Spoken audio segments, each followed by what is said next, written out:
میرا گمان ہے واللہ عالم، میں نے کہا تھا ان باتوں میں اختلاف کی گنجائش ہے، یہ کوئی میں قرآن و حدیث کی روح سے نہیں کہہ رہا ہوں، لیکن جو میرا مشاہدہ ہے افغانستان کی تقسیم ہو جائے گی، پختون حصہ جو ہے پاکستان کے ساتھ ملے گا، اور یہ یہاں پر وادی سندھ جس کو اقبال نے کہا ہے کارواں زیں وادی دور و دراز آیت بروں، اس یہاں پر خلافت علی منہاج النبوہ کا نظام قائم ہوگا اور یہاں سے فوجیں چلیں گی، نمبر ایک۔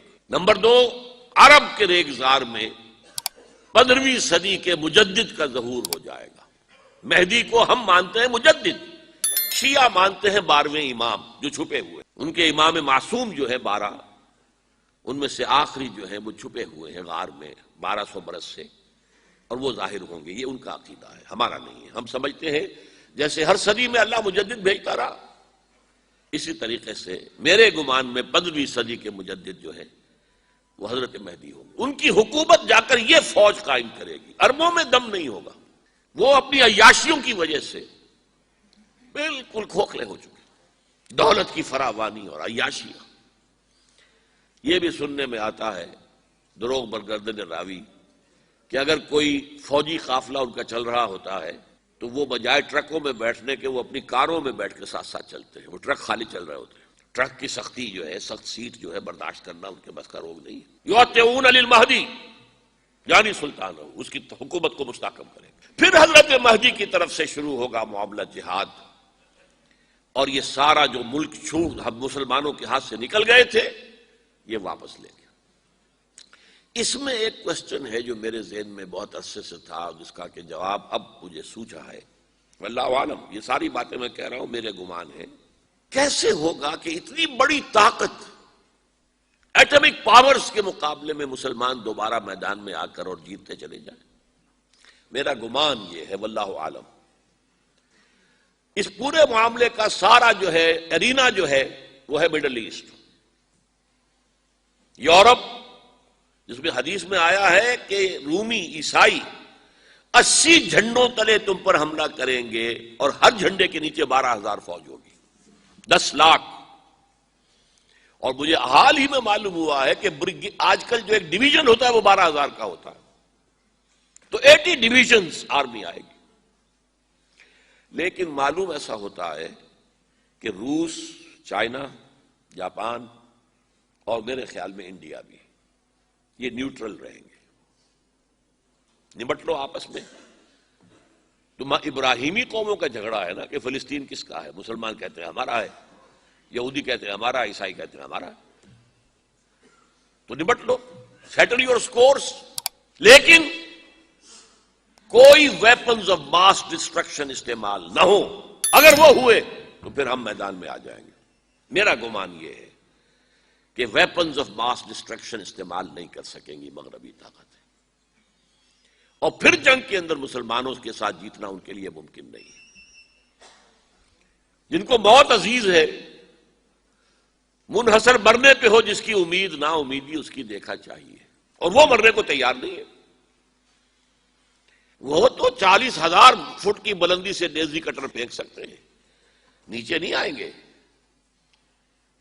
اور جب نیچے کچھ اتنے تھے تو جو حشر کیا تھا، تو جو بات کہی تھی رمزفیلڈ نے، ویری ٹینیشیس فائٹرز، یہ افغان والے جو ہیں یہ تو چمٹ جانے والے ہیں، یہ ایسے جنگجو ہیں، ان سے جان چھڑانی مشکل ہے،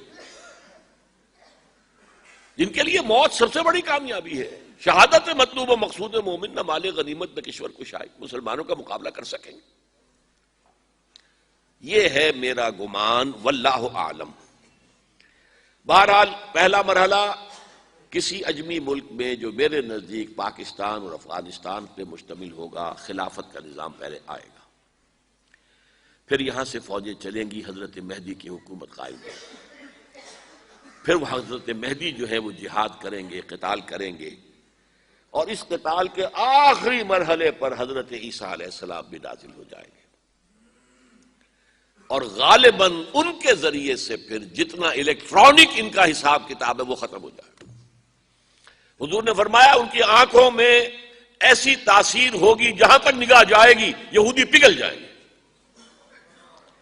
کوئی بہت بڑا لیزر ہوگا اور ظاہر بات ہے کہ ان کے یہ ہتھیار جو ہے ان کا مقابلہ تو مسلمان نہیں کر سکتے، اور نہ ابھی آپ کو 100 برس بھی یہ سوچ سکتے ہیں کہ کوئی مسلمان ملک اتنی ترقی کر سکتا ہے کہ ان کے مقابلے میں پہنچ جائے ان ہتھیاروں کے معاملے میں۔ تو یہ اصل میں جو شخص سراپا معجزہ تھا، حضرت عیسیٰ جو ہے سراپا معجزہ، پیدائش معجزہ، آسمان پر اٹھایا جانا معجزہ، خلق حیات، بنایا مٹی کا پرندہ، پھونک ماری اڑنے لگا، احیاء موتا، مردہ کو کہا اٹھو قم باذن اللہ، وہ اٹھ گیا چلنے لگا، مادرزاد اندھے کے آنکھ پر ہاتھ پھیری اور اس کو آنکھیں اللہ نے دے دی، کوڑھی کے جسم پر ہاتھ پھیرا اور کوڑ صاف۔ اس سے بڑے معجزے تو کسی کو دیے ہی نہیں گئے، سراپا معجزہ۔ وہی آ کر آخری جو بھی ہوگا معاملہ، اس کے اندر حضرت عیسیٰ کی معجزاتی شخصیت جو ہے در حقیقت وہ فیصلہ کن ہوگی۔ میرے نزدیک یہ ہیں وہ چیزیں جس کی بنا پر میں سمجھتا ہوں کہ حالات جو ہیں جدھر جا رہے ہیں، حضرت عیسیٰ کے آنے کے بعد 2 نتیجے نکلیں گے۔ عیسائیوں کا مذہب ختم ہو جائے گا۔ حدیث میں آیا ہے کہ عیسیٰ آئیں گے، یکسر الصلیب و یقتل الخنزیر، صلیب کو توڑ دیں گے۔ کیا مطلب؟ کہاں تم صلیب اٹھائے پھر رہے، میں صلیب دیا ہی نہیں گیا، یہ سب تمہارا ایک من گھڑت قصہ ہے، مجھے تو اللہ نے پہلے اٹھا لیا تھا، وما قتلوہ وما صلبوہ۔ صلیب ہی پر کھڑی ہوئی ہے عیسائیت ساری کی ساری، اور خنزیر کو قتل کر دی۔ خنزیر تم نے کیسے حلال کر لیا اپنے لیے؟ کبھی اسلامی شریعت کے اندر موسیٰ کی شریعت میں حرام تھا، وہی موسیٰ کی شریعت میں تمہیں دے کر گیا تھا۔ Don't think I have come to destroy law, یہ لا تم پر نافذ رہے گا۔ گویا کہ عیسائی مذہب ختم ہو کر اسلام میں منتخب ہو جائے گا، یہودی ایک ایک ختم کر دیا جائے گا۔ یہودی کیوں اس انجام کے مستحق ہیں؟ اللہ کا پرانا قاعدہ چلا آ رہا ہے، جس قوم کی طرف کسی رسول کو بھیجا، اگر قوم نے بحیثیت مجموعی رسول کا انکار کیا، وہ ہلاک کر دی گئی۔ قوم نوح ہلاک ہوئی یا نہیں؟ قوم ہود، عاد ہلاک ہوئی یا نہیں؟ قوم سمود جن کی طرف حضرت صالح بھیجے گئے، قوم شعیب، عمورہ اور صدوم کی بستیاں، آل فرعون، یہودیوں کی طرف حضرت عیسیٰ کو رسول بنا کر بھیجا گیا تھا، انہوں نے رد کر دیا، محمد رسول اللہ کو رد کر دیا صلی اللہ علیہ وسلم۔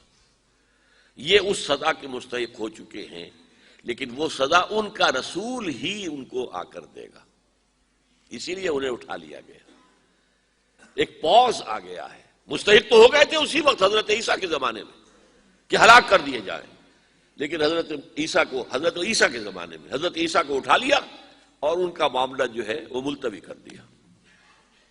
جیسے کسی کو پھانسی کی سزا تو ہو جائے لیکن ابھی ایگزیکیوشن نہیں ہوئی ہے، ایگزیکیوشن جو ہے وہ ڈیفر ہو گئی۔ یہودی ختم، عیسائیت ختم، اور عیسائی سب مسلمانوں کے ساتھ شامل ہو کر ایک ملت واحدہ بن جائیں گے۔